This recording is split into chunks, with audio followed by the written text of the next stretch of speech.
Saya pernah kena tanya dengan seorang seniman, artis. Seniman besar ni. Nama dia nanti tengok. Kalau saya nak sebut nanti, saya sebut kata apa saya jaga dia. Seniman besar ni. Satu hari kita dengan drive dalam kereta. Dia drive, saya duduk tepi. Relax, berbual, kata, Pak, aku nak tanya satu soalan. Cakap, okey. Oh, jadi seniman ni memang banyak tanya soalan. Tapi bila orang tanya dia, kadang-kadang dia tunggu setengah jam baru dia jawab. Pasal dia fikir, okey, tahu siapa kan. Macam, orang dia macam tu. So dia tanya, Pak, aku nak tanya satu soalan. Cakap, apa bang? Apa dia bang? Dalam Quran, dia cakap, dalam Quran, apa yang kita nak tahu tentang dunia ni, ada dalam Quran. Cakap, betul? Ada tak dia tulis cara-cara nak buat roti? Saya cakap, Mak, ni abang dia test aku ke, dia nak kacau aku ke apa kan? Dia get back lah. Cakap, okey bang, ada. Okey, surah mana, ayat mana? Ada satu ayat, ada satu surah. Saya pun tak tahu surah mana. Saya pun tak tahu ayat mana. Tapi dia cakap, segala benda yang kau nak tahu dalam dunia ni ada dalam Al-Quran. Kalau kau tak ada jawapan dalam Al-Quran, kau tanya ahli atau pakar je. So kena tanya orang yang buat roti. Tu ada tulis dalam Quran. Buat roti tak ada. Okay.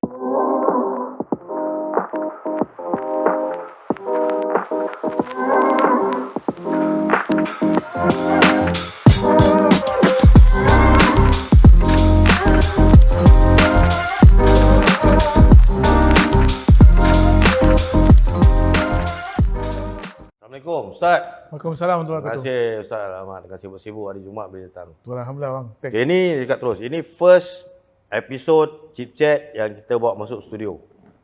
So dia special sikit. Dia nampak putih, terapung macam dekat dalam syurga. Jadi sebenarnya ni atas kerjasama dengan keihsanan Ari Studio yang bagi kita datang sini. So Ustaz is the first guest yang duduk dalam studio. Thanks abang. Thank you very much. Okay. Alhamdulillah. Dia macam ni. Dia nampak set ni, kita nampak macam detik, macam bicara. Tapi kopi tetap kopi Ustaz. So kita berbual santai, relax. Best lah Alhamdulillah. Kita berbual macam biasa lah. Boleh, no problem bang. Kita berbual kalau nak buat formal nanti kita duduk masjid. Dah jadi lain lah. Dia punya tone dah jadi Dia forum lain. perdana bang. Khabar Ustaz baik? Baik, Alhamdulillah bang. Sihat ya, lepas raya. Raya dah habis Saya habis. Sekarang ni dah tengah mood tengah tak tahu nak buat apa. Tapi nasib baik dapat panggilan daripada Abang Fat, kita on. Okey lah. Habis kan tengah sibuk usahakan kurban. Yes. Kan? Kurban. Jadi kurban. Yes. Correct. So, topik kita tadi, topik kita terfikir lah. Biasa je. Boleh bang. Bukan topik berat. Mungkin topik dia bunyi dia ringan, tapi isi dia berat. Atau isi dia berat, bunyi dia ringan. Itu buat santai-santai, relax. Betul. Saya cuma terfikir, kita baca Al-Quran. Kan, kita sentiasa digalakkan membaca Al-Quran, bersera dengan Quran supaya kita kenal Al-Quran. Tapi ini pun saya dapat inspirasi dari lagu lah kan.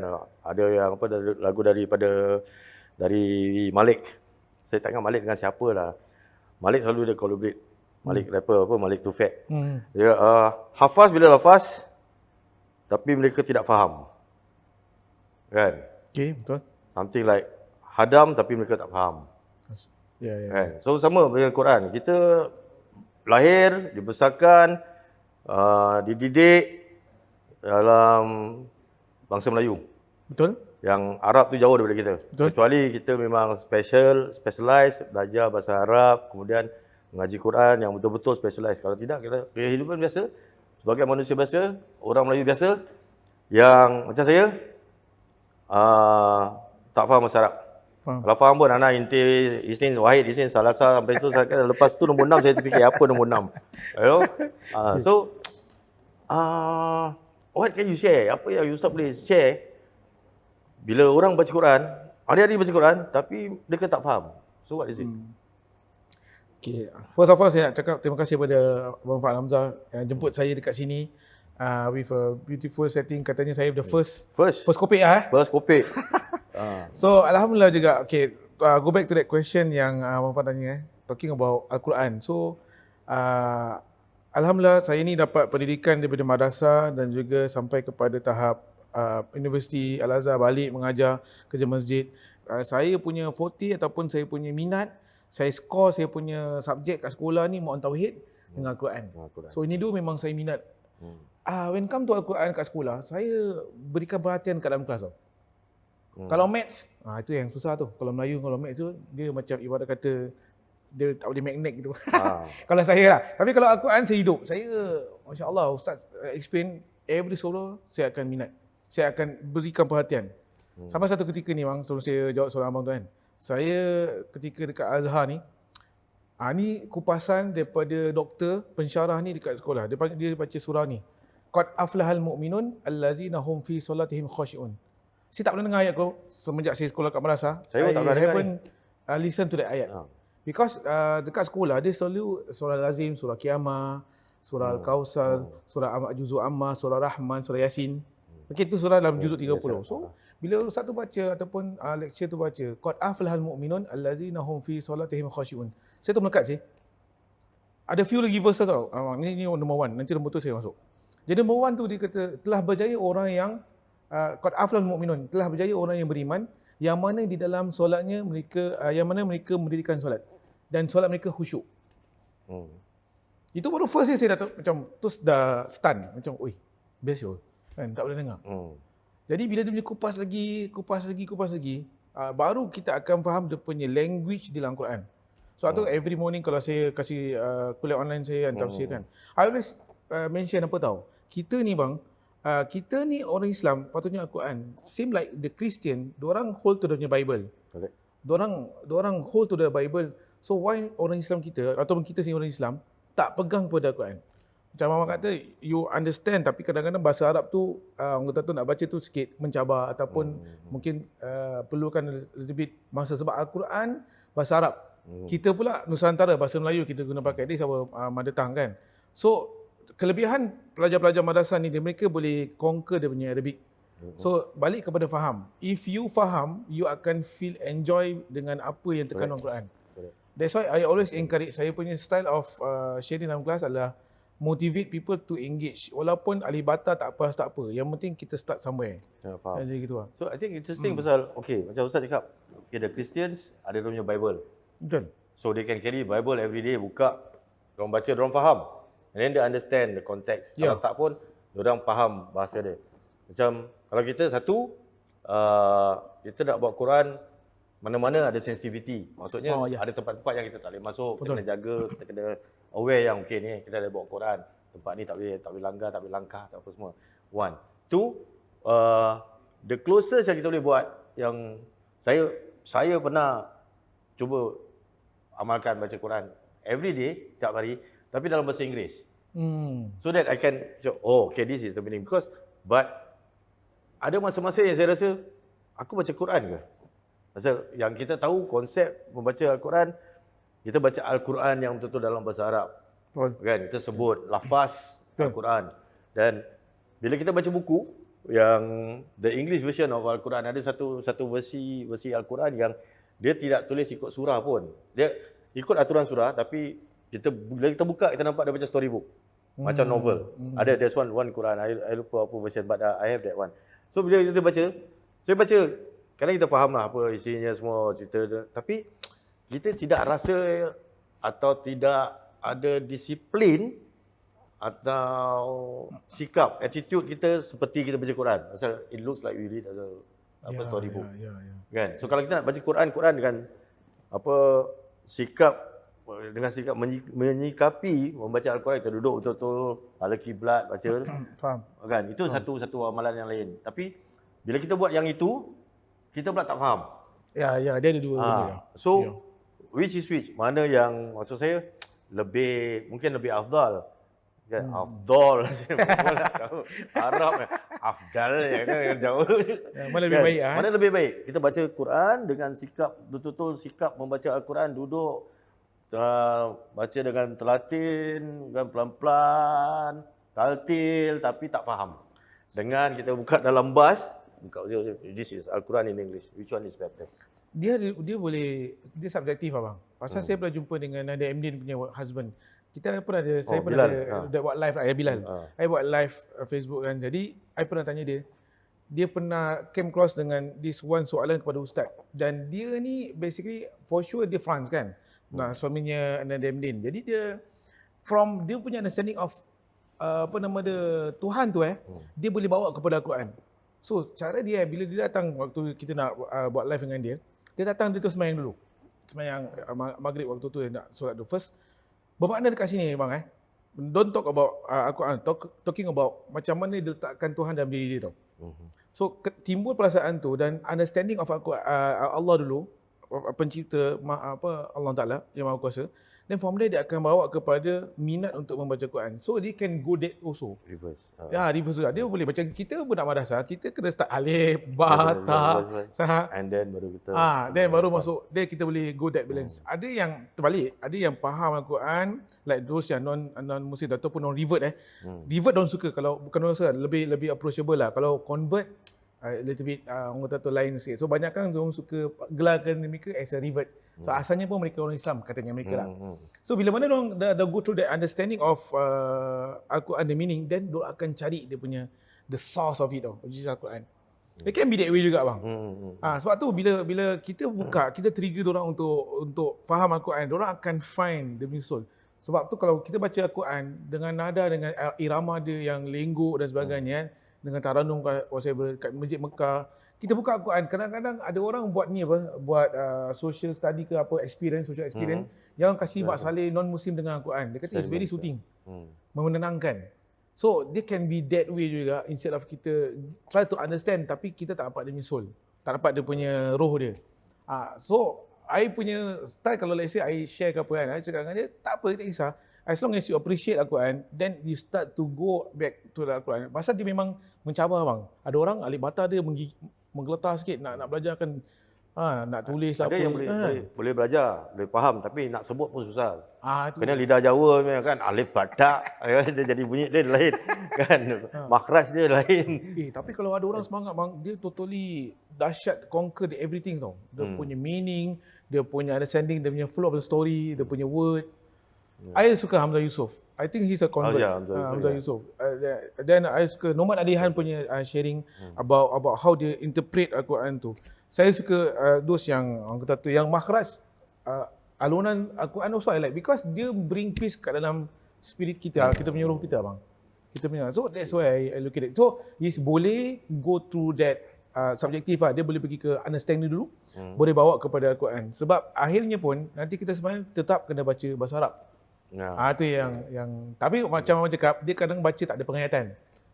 Mungkin, ataupun tak faham. So bila kita tak faham tu yang kadang susah kita nak hayati. So because there's a point, ada masa-masa yang saya berbual dengan kawan-kawan saya lah, ustaz. Faham. Ustaz juga. Waktu solat jenazah kan, arwah ibu saya meninggal, dia cakap okey, Cip, ini kau imam. Cik, aku imam, aku tak. No, aku faham baca, tapi aku tahu surah apa nak baca, aku tahu siap takbir nak baca apa. Tapi yang part doa kat tengah-tengah tu, takbir yang ketiga, keempat tu semua doa. Yang aku tak hafal. Dia kata, ini mak kau, kan? Kau bacalah doa dalam bahasa kau, bahasa Melayu, yang betul-betul ikhlas untuk doakan mak kau, insyaAllah. So saya 50-50 lah, was-was lah. Ini betul tak betul ni, aku nak imam solat jenazah, ni belakang semua makmum, pakcik-pakcik, pakcik-pakcik, adik-beradik, saudara-mara.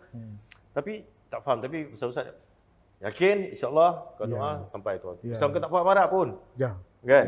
So saya buat lah, tapi itu dia macam ikhlas, tapi macam betul ke sampai ke tidak. Kita ada was-was, rasa macam mungkin tak sempurna lah kan. So that's the thing. Pasal tidak faham bahasa, kemudian susah untuk kita hayati. Kan? So tapi at the same time, bila you cakap tadi pasal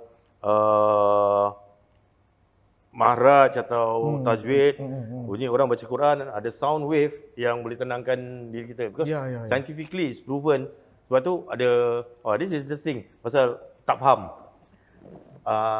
Ada budak-budak yang demam, sakit. Wak-wak ambil air, baca Al-Fatihah ke apa. Baca lah. Kasih minum. Betul. Alhamdulillah budak tu sihat. So dia jadi macam banyak orang kan, wah ini ada mukjizat. Kan? Ada mukjizat, baca air tu jadi air yang ada mukjizat, minum sihat. Tapi sebenarnya scientifically proven juga, because dengan sound Yeah, wave sound wave. kan will give certain effect to the atmosphere. Yes, So betul. sama dengan air-air yang cakap, okay kita daripada dulu lah kecil baca Yasin letak air. Okay baca Yasin, dah habis Yasin, bawa balik air Yasin ni. Kan? Tapi of course waktu kita muda-muda dia tak faham. Tak faham. Cakap, ini apa special ni tiba-tiba air ni jadi special bila orang baca ramai-ramai. But because scientifically dia cakap because of the sound wave, Yes. it gives certain energy. Yes. Kan? So dia tukar the matter of the water punya matter element dia jadi something else Yes. yang yes. boleh mendatangkan kesihatan, something like that. So yes, I do agree bila kita baca Quran kita duduk walaupun kita tak faham kita dapat rasa tenang, tapi berbalik pada Faham lah. nak faham. Okay, by the way Ustaz Yusof tiap pagi ada tafsir Quran jam 7 sampai 8 je Ustaz. Yes, saya betul lah. 7 sampai 8. Saya kadang-kadang saya buka pukul 7 kan. Kadang-kadang ustaz masuk lambat 5 minit saya dah keluar. Kan? Kadang-kadang saya masuk 7 sampai 7 suku saya pula kena keluar. So tu pasal. Tapi every morning and then I think it's consistent dah setahun lebih Ada 1 year plus. About 1 year plus. So every morning apa you punya Facebook ni? Kita Abi Al-Hatib Basyarahil Islamic Singapore punya Facebook. Abi dah panggil. Abi Facebook. Ya. So kalau you nak dengar tafsir, okay, ini satu interesting juga saya nak tahu. Bezanya bila orang cakap Quran ada terjemahan dan tafsiran. Ya, harus tekankan tu. Secara konteks saya tahulah, okay, terjemah dia terjemah aja. Tafsir is interpretation. So which is which? Mana yang lebih penting pada saya always tekankan ni sebab ada orang dia salah faham terhadap penjelasan kepada public ataupun sekitaran dia dengan kawan-kawan, for example. Sebab translation dia tak cukup untuk memberikan penerangan dah orang.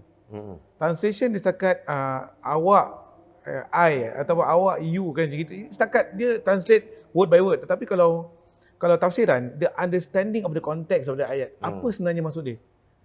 Contohnya orang kata alif lam mim.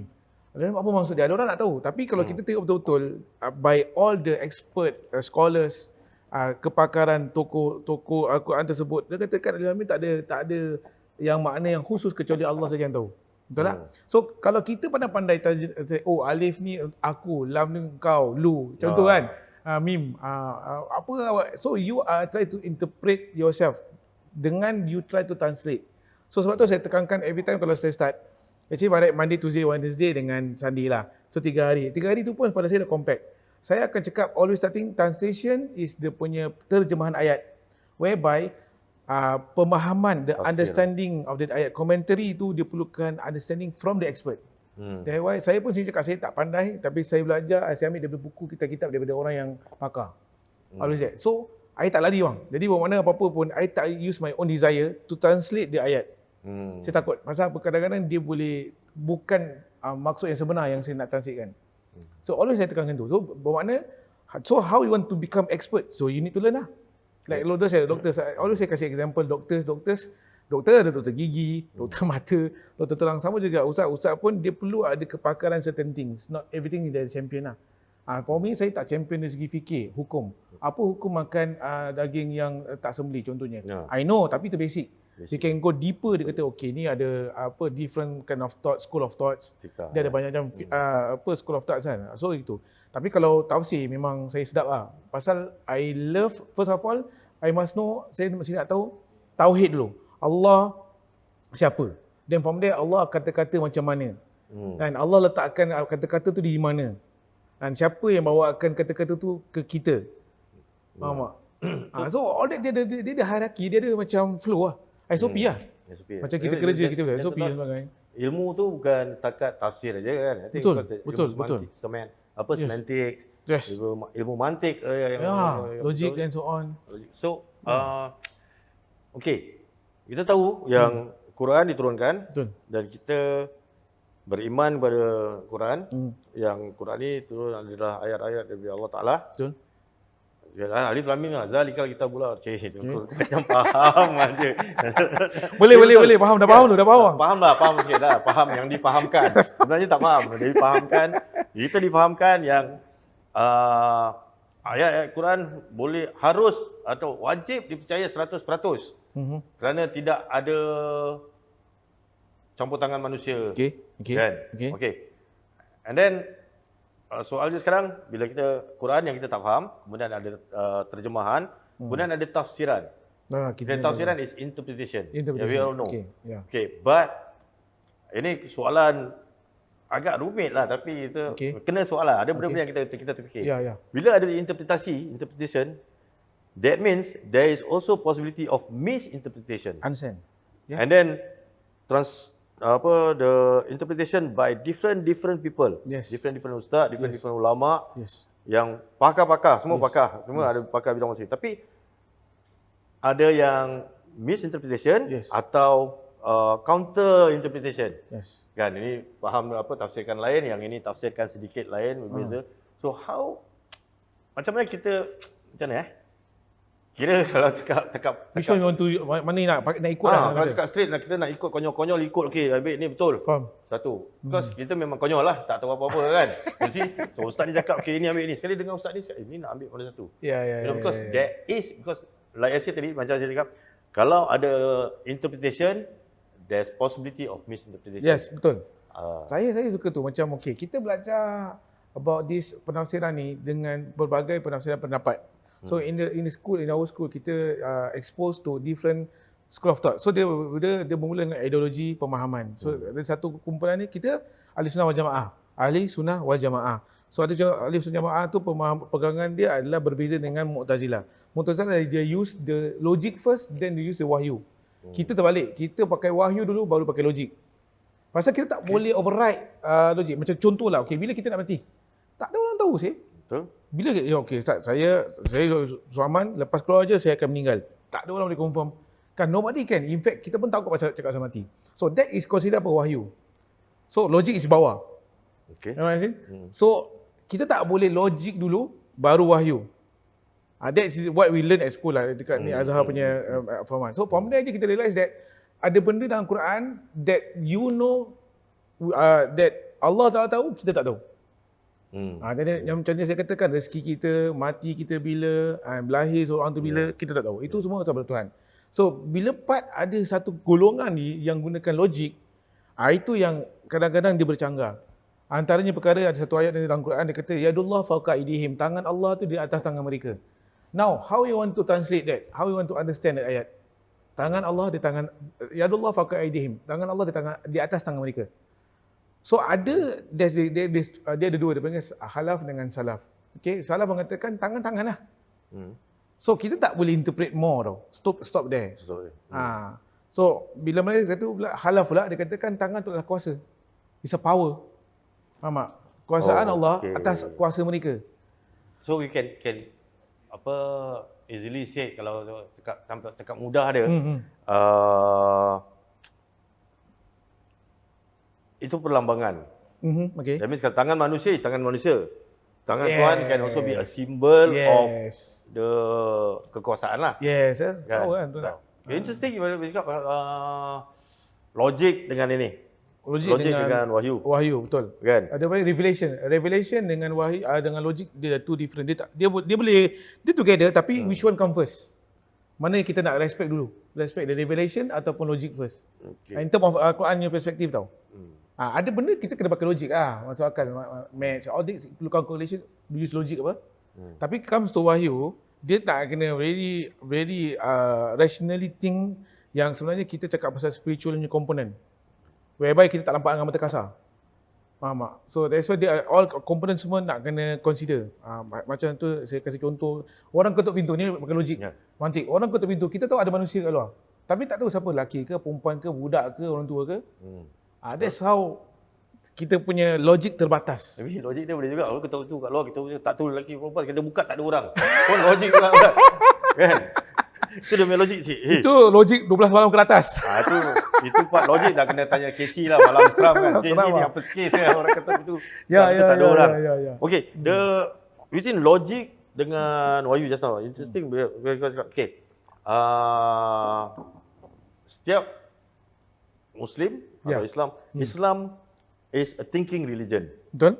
Kan? Agama yang berfikir, agama yang menggalakkan umat-umatnya berfikir. And then come revelation, wahyu, which you cannot go above revelation. Hmm. Because once you go above revelation, and then at the same time we all know logik manusia terhad. Betul. Kan? Okay. So dia ada kadang-kadang macam cakap, okey, kadang-kadang kita nak balance, okey, ini nak pakai logik tapi logik kita terhad. Kan? Sometimes bila ada argument atau kekerahan, dia cakap, okey, ini tak boleh pakai logik pasal ini memang beyond manusia punya logik. Understand. Kita nak serahkan. Understand. So Understand. umat Islam yang beriman harus berfikir. Yes. Yes. Kan? Kena fikir. Betul. Tapi bila kita sebut umat Islam yang beriman, maknanya dia beriman dengan pada Tuhan, pada nabi-nabi, pada Quran, pada malaikat dan ini kadang-kadang. Yes. So iman dan fikir kan. Ni ada masalah. Okey, ni kalau kita nak bentang pun panjang lah. But to make it simple, how do you try to balance that? Saya ambil macam ni bang. Pendekatan ni simple. Pada saya simple lah. Pada orang luar kita perlukan pemahaman yang jelas. Okay, first of all, logik dengan wajib kita tak boleh lari. Like I said, right? Pasal macam mana pun kita nak kena calculation. Like how Nabi Muhammad ni dia really orang kata tu dia syumul lah. Nabi Muhammad SAW dia memang manusia yang yang terhebat lah. Manusia. Dia berikan banyak example. Dan dia pun tak mengajar kita untuk tawakal, tak apa, everything semua kita sabar Tuhan.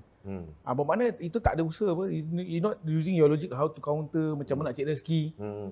Itu semua perlukan planning, perlukan orang kata tu pendekatan of logic, plus kita kena tawakal. Sebab tu, dia ada bab tauhid ni banyak tau. Saya belajar kat tauhid ni.